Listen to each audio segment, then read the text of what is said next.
Wabarakatuh. Salam, Om Swastiastu, Namo Buddhaya, salam kebajikan. Di sini kami akan menjelaskan tugas kelompok estimasi biaya bangunan. Kelompok kami sendiri terdiri dari Gilang Aditya, dengan saya sendiri Rizky Faisal Azmi, Ridwan Nur Ramadan, dan Muhammad Faris Nugroho. Di sini saya akan menjelaskan tentang grafik daur hidup proyek dan keputusan. Di dalam tahap ini ada 4 tahapan dalam grafik ini, yaitu ada tahapan planning, tahapan desain, tahapan konstruksi, tahapan operasi dan maintenance atau perawatan. Di sini kita bisa lihat garis yang merah. Pada tahapan ini, tingkat pengaruh dan level of influence tingkat pengaruh dalam tahapan proyek yaitu 100%. Karena di tahapan ini, kalian akan menganalisis volume, mutu, dan biaya yang akan digunakan dalam proyek. Contohnya, seperti biaya pembebasan lahan, biaya arsitektur, dan biaya lainnya. Dan pada akhir tahap planning, ada kebutuhan akan estimasi biaya konseptual. Konseptual itu sejumlah informasi yang signifikan, seperti informasi desain, volume pekerjaan, dan jika sudah dianalisis semuanya, baru bisa dihitung estimasi biaya konseptualnya.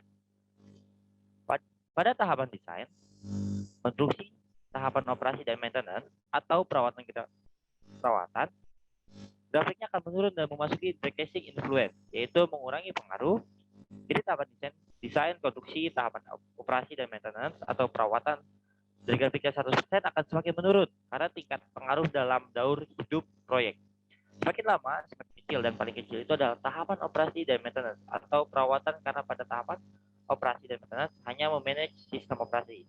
Bisa dilihat dari grafik tersebut yang berwarna biru yaitu merupakan total kumulatif biaya, di mana dari tahap planning sampai tahap operation dan maintenance itu semakin meningkat dikarenakan kebutuhan biaya, dan seiring berjalannya waktu biaya akan semakin naik. Bisa dilihat dari tahap planning yaitu 0% dan terakhir tahap operation dan maintenance yaitu 100%. Ya, di sini terdapat estimasi order of magnitude yang digunakan untuk studi kelayakan, memilih antar alternatif, dan menentukan ekonomi dari suatu proyek pada tahap awal. Terdapat perencanaan konsepsional. Estimasi biaya konsepsional adalah estimasi biaya berdasarkan konsep bangunan yang akan dibangun. Estimasi biaya konsepsional ini bisa disebut juga sebagai perkiraan biaya pergaulan, seperti biaya arsitektur, komponen struktur, dan komponen mekanikal dan elektrikal. Ekspektasi akurasi pada estimasi tahap ini ialah terdapat kurang lebih 50-30%.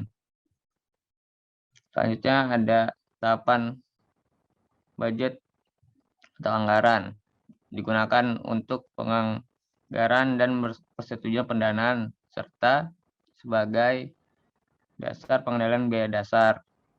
Didasarkan pada dokumen desain level skematik, kebutuhan utama proyek dapat diukur secara kuantitatif.